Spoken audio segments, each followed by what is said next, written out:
I also want to find out what could be if you had to advise the government or advise black leaders to get black people to own more homes, is to move away from renting and home ownership. What type of advice would you give to them?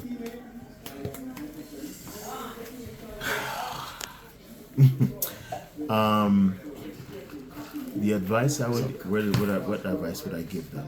That's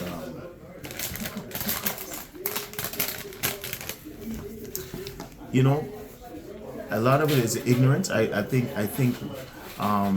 seek the advice. Seek advice from those that have the know. Because I realize getting into real estate, a lot of the reasons it's not necessarily only money. It's just it's the know-how to be able to get into home ownership. There are a lot of programs out there for us where we can do very low down payments.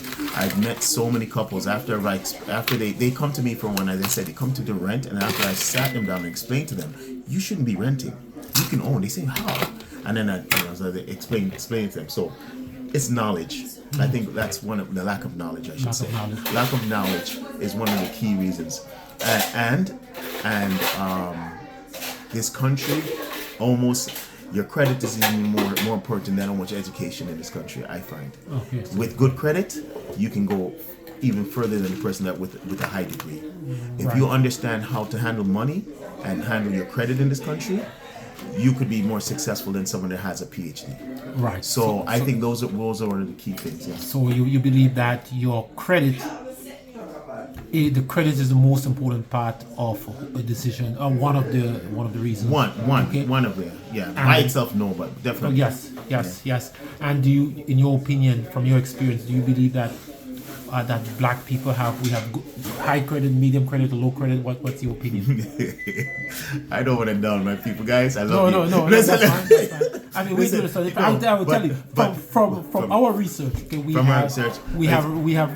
interviewed about 1,593 firms. Yeah. And we have these firms on average. We got in contact with over 6,000 persons. Yes. Okay, and from our experience and from doing all the cross tab and analysis, an average black credit of a black person is the high 500, low 600. So so that's from our data. Okay, that's why I hesitated to say that. But that's okay. We also found out from our study that about only around 6% of the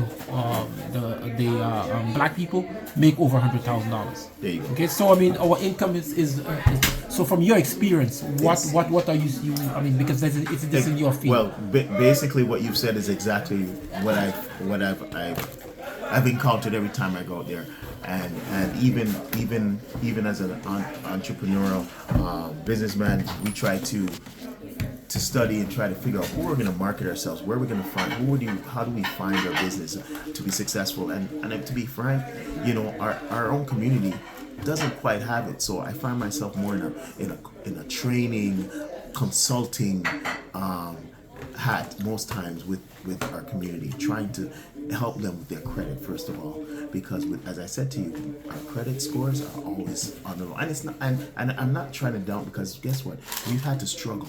I know many families that come here, and really and truly, sometimes that credit card is all they have to provide, and then they fall into a rut, right? And without the proper knowledge, and sometimes even with the knowledge, they still fall behind, because it's always a struggle. It's been a struggle. So I think that, and the ability to work together. Yes.